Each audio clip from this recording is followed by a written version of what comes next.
I've had 2 full days of testing on this boat, so I'm going to try and demonstrate what I've learned. Keep watching.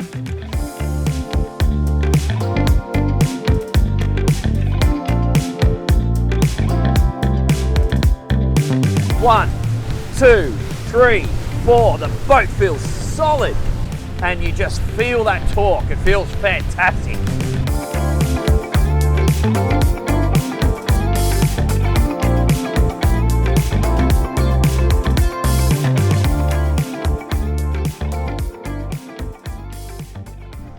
So one of the first things you're going to notice about a twin straight shaft drive diesel is just the raw power and the sensation of raw power that you get. So guys, if you've come from an outboard powered boat, if you've only experienced IPS, it is going to feel different. As an example, we are in idle forward right now at 600 RPM and I'm getting 7 knots on the dial, going through a little bit of wash being put off by the ships out in the channel. We're in Singapore. Welcome to Singapore, guys. This is a fascinating part of the world. So once I've got clear viz on both sides, I'm going to start accelerating, take you through the motions. Brand spanking new boat, this Sunseeker 55 Manhattan. So we'll do a little short high-speed run, but when the engines are so new, I don't want to flog the thing because that'd be dumb. Alrighty, let's start accelerating through the rev range from 600 RPM through 800, and I'm actually just going to get the boat on the plane. I've got 1/3 of my Lenco trim tabs down, going through a little bit of wash, accelerating through 1100, 1200, feel the power right there at 1500. She lurches back, lot more bow raise on acceleration that you would notice on some of the IPS boats, and you just feel that torque. It feels fantastic. That's great. Okay, so we're getting through 1800, 1900 revs. I'm seeing a speed return of 19, now 20 knots on the dial. Beautiful amount of washout behind me. I feel like I want to increase that speed up to the low 20 knots. I'm seeing 21, 2050 revs. Fuel flow 140 aside and 24 knots. Super easy. Now I can play with the trim a little bit. I've just done a little bit of tab down, see if that does anything. Seeing 25 knots now, and that's 2050 revs at 124 litres consumption.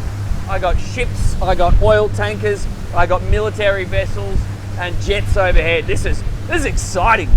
Ages happening, guys. There's so much going on in this part of the world. It's really, really fun. We actually got caught in this boat in a thumping thunderstorm trying to take some photos the other night, and I'm talking epic thunderstorm, real high quality one, lightning hitting the water, and we had to go full radar and AIS. And I tell you what, just the quality is the sensation I was left with after that experience, going through a wide turn there at 23 knots, through some waves, parting the waves beautifully, not a single rattle. Quality of this boat, having spent a full day on it already, is the sense that I was left with.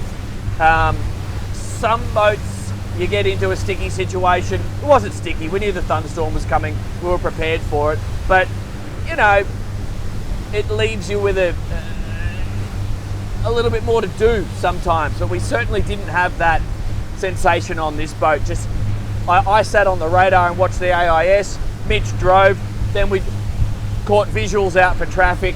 There was lots going on, but we were just totally fine, and it was nice to be on such a quality boat. And the vibes I'm getting, this is my first Sunseeker, I have a lot less experience with this brand, but many of you talk about it with me.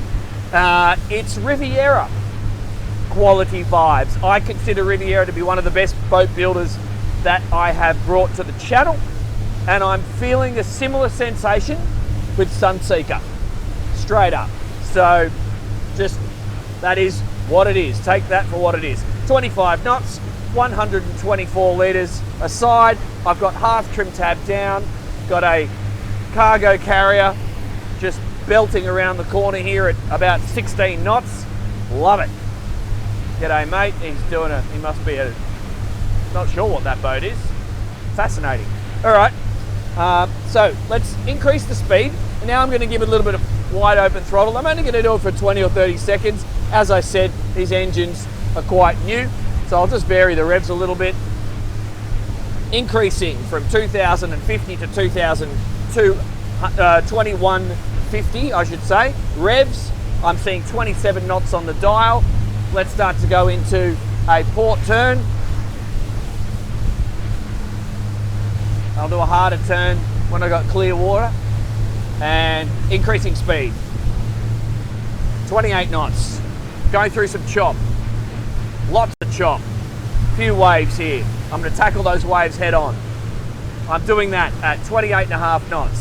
1, 2, 3, 4. The boat feels solid. Just everything around me feels great. That's awesome. I'd be really happy to run this thing up and down the coast. I'd be super happy to bash it through a busy Sydney Harbour day. 29 knots, 2,350 revs, 156 aside. Litres consumption in litres. I've got 3 tabs down on the Lencos. Let's just see if reducing tabs does anything. Wide open throttle now, 30.5 knots with 2 tabs down. I'll do tabs up. That should probably slow me down. 30, yep, that's slowing me down a little bit. I'll give a bit of tab down now just to get my bum up. That's sort of one of the differences you'll see in different styles of boats. And I'm seeing 30.5 knots. Let's bring that speed back. Now I'm coming back to 2100 revs, 2000, clear out to starboard, and let's put the boat through a turn. I will drive from downstairs, but it's just so hot here. It's really nice to just be upstairs, to be honest, especially this time of day. It's not long after sunrise. Okay, we do have a Seakeeper gyro. We haven't activated it. We'll be doing that later in the video. And I got a moderate amount of heel, quite comfortable. I don't think that's going to upset anyone. And I'm maintaining 24 knots and I'm seeing 140 aside. Fantastic. Okay, so now let's go for let's go for range. So now I'm going to start to slow the boat down a little bit. 22 knots, 112 litres aside, sinking my ass a little bit. If I just trim down a bit, let's just see what happens there. Yeah, look, fuel efficiency improves noticeably there, and my speed's 21.5. That just means when you're not hanging your ass, you got a more efficient hydrodynamics going through the water, passing through my own waves there. Yeah, all that wash was sent out to the side. Didn't even see any on the back of the boat then. That's nice. 19 knots. 19 knots, I'm seeing 90 litres consumption, and that's 1,750 revs. Still on the plane. Oh, this is a lovely place to drive from in conditions like this. 17 knots, 80 litres. I've got full trim tab down now, making heaps of wash. You'd really piss some people off at this speed. So be conscious of that, guys. If you're going through a busy area, don't drive around like this. Only do it when you're wide open. You're trying to eat up some miles and go for fuel consumption. 70 litres aside at 15 knots. Let's go down to 12. Okay, now she's starting to settle. Now she's starting to settle. Okay, 1300. No, that's 1400 RPM, 50 litres aside. So 50 litres at 12 knots. Now we're starting to get a little bit more on the range. I know you guys are talking to me about that a lot. Let's just see what happens at 10. Okay, approaching 10 knots. I'm raising my trim tabs now because they shouldn't be doing anything. 1,220 revs, 35 litres, 35 aside, and I'm actually at 11 knots, hovering between 10.5 and 11. And let's do 8 knots. No one's really going to be doing this, but except for when you're inshore. The boat's completely off the plane now. We're in displacement mode now, below 10 knots, and I'm seeing about 800 revs. That consumption's dropped all the way down to 10 litres to 11 litres a side. Look at that. Wow, okay, that's your range. So that's actually giving us a speed return of around about 9 knots at 800 RPM. And then if you come back to idle revs, so I go full idle and then clicking forward, I should sit on 600 RPM. And oh yeah, I'm just sipping the juice. Look at that, under 5 litres a side at 600 RPM. And you know what? 6 knots is sailing speed. It's very social. So if you just want to chill, talk to your buddies and enjoy the day, you could be doing this when you're having a bit of a party cruise or just a social day out, and just putt around at 6 knots all day and you'll use 20 litres of fuel. So that's cool. You have the choice to do 30 knots. You can also dial it back for some range and then just do this for absolutely nothing. You wouldn't even notice it on the dial. So I'm going to transfer to the lower helm now and just talk to you what I find down there, and then we're going to drop the anchor, and later on in the video we're going to chuck it back in the berth and talk to you about how that feels, because it's a completely different sensation to the IPS and the outboards and the stern drives. They're all unique, but so far my take on this boat is the quality is excellent. It really is good. I'm saying that after already having spent a full day, so I'm a day and a half into this now, which is great. See you soon. Okay, so I've moved down to the lower helm, guys. First observation, if it's not obvious, it's also on the starboard side. So we have starboard lower helm, and then the starboard upper helm. We have a drop-down window just here, so no opening door. So if you're worried about that from a parking perspective, option this boat with the driving station out the back. That can be done. I also want to say it's a very maneuverable, torquey, thumping amount of torque on this thing. So spinning around on the dock, well, just keep watching, we'll show you. So yeah, communication forward is going to be done through this window. Sound levels, insulation, I should say, is fantastic. The air conditioning is so good, I actually did have to purposely drive from upstairs, not just because I was enjoying it more because of the lovely heat here. I had it turned down a little bit too much tonight, and there was condensation all over the windows. So just be careful of that if you're in the tropics. Make sure you dial it down a little bit because your windows will be full of condensation. So it is excellent, excellently accommodated for warmer climates. And the heating, well, I guess it can do that too. I don't actually know. But the layout of the dash is all very logical. I've got a really good amount of visibility forward. My driving stance, so I'm 5'7", I can stand up totally fine and see out. If you were much taller than me, you might actually get a little bit of a block of visibility from the roof here, but leaning back on this raised pillar or on the fold-up seat allows you to have more visibility, and obviously you're going to be more comfortable from the seated position. So look at that. Now I don't even have my feet on the footrest, so you tall guys are going to be fine, but I can shift myself a little bit forward. It's a really soft bolster here. It's quite comfortable. Just observing some of the tide. It's ripping through here at the moment. And yeah, this is a comfortable driving position. The instruments are not going to get any glare on them because they've got this ledge over here, so that's going to stop any light hitting the screen and interrupting with my viz at certain times of the day. I've got this multifunctional, basically it's like a C-zone. It's called M8. But you operate a lot of the boat's systems from here. It's very, very easy to understand. Multifunction SIMRAD just here. Some of the primary or important systems like anchor up and down and horn are on buttons just here. Phone charging, tablet display plug in here, SIMRAD, Volvo, diagnostics and electric on and off. And then I've got the variable speed electric bow and stern thrusters just here. So all very logical, and my trim tabs forward of the throttle. So yeah, super logical, not much of a confusing helm there if it's your first big boat, which I think it might be for some of you guys, because it does make a lot of sense if you're wanting that first flybridge spacious boat experience to look at something like this. So keep watching. Let's drop the anchor and bring you along with us. Alright guys, so I'm going to anchor from the lower helm purely because it's getting real hot out there and I like the air conditioning. Obviously you get more viz from the flybridge, but I can actually see the bow roller. We've taken both safeties off. Make sure you take the claw, and then the second safety, make sure that is off, because otherwise the chain will not run freely. And there you go.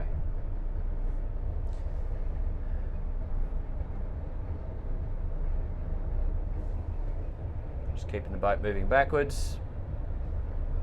I can see the chain running really easily. I can't see the bottom of the windlass from the lower helm. I can see the chain running out through the bow roller, but if I just get my head up, no, I can't really see the bottom of the windlass. So yeah, it does make more sense generally to do this from the flybridge for obvious reasons. But if you're in a tropical, steamy place, you might just enjoy it a little bit more down here. Too easy.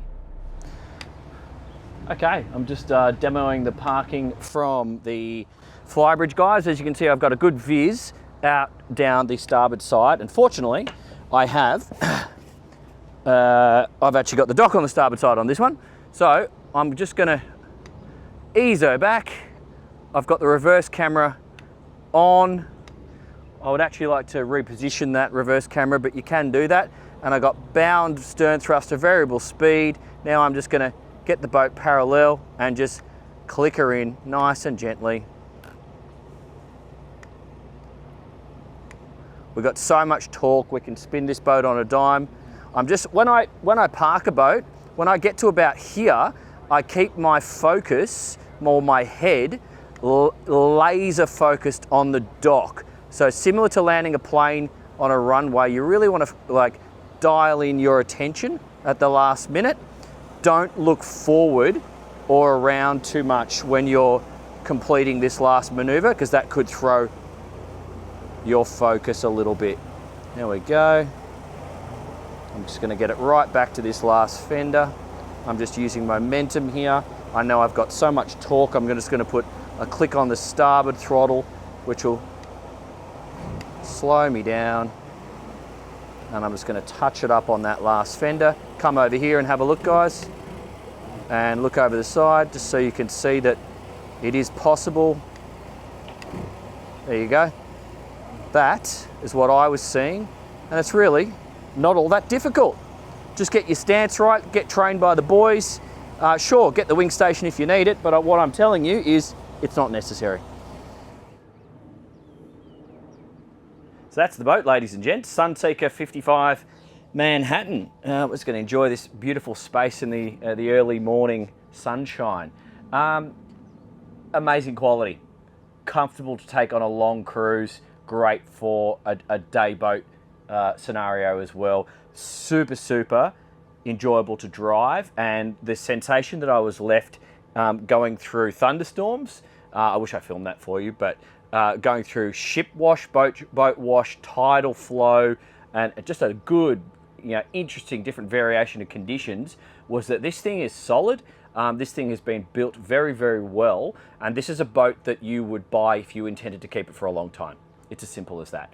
I'm going to put it up there in one of the better or the best quality vessels that I've brought to the channel in this category. So if that's you, if you're looking for something to keep for a long amount of time, I think it's definitely going to have a good amount of resale. This is such a well-known brand. These Sunseekers, there's hundreds of them floating around Sydney and the East Coast. I've been familiar with them for years. I've just never had much to do with them. You guys are the ones who've been telling me to bring them to the channel. So thanks for that. And yeah, I look forward to testing some more. If you want to compare it with something similar, click on the link right now and I'll pop up some competition on the screen. And you can do your own research. And if you want to see some more in-depth information, what we have found and learnt throughout the last 2 days that we've had to experience this boat, I'm filming a separate piece of content for my Patreon, and that's where you guys can communicate with me if you want to talk about ordering one of these, asking questions, comparing it with the competition.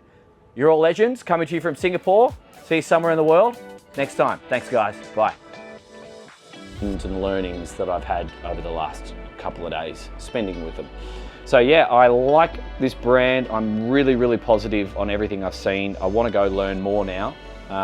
And If you were to compare it, obviously Fairline, obviously Princess, maybe Riviera, the styling's very different. There are other brands available that compete directly with these, but those are the big ones, and you really are putting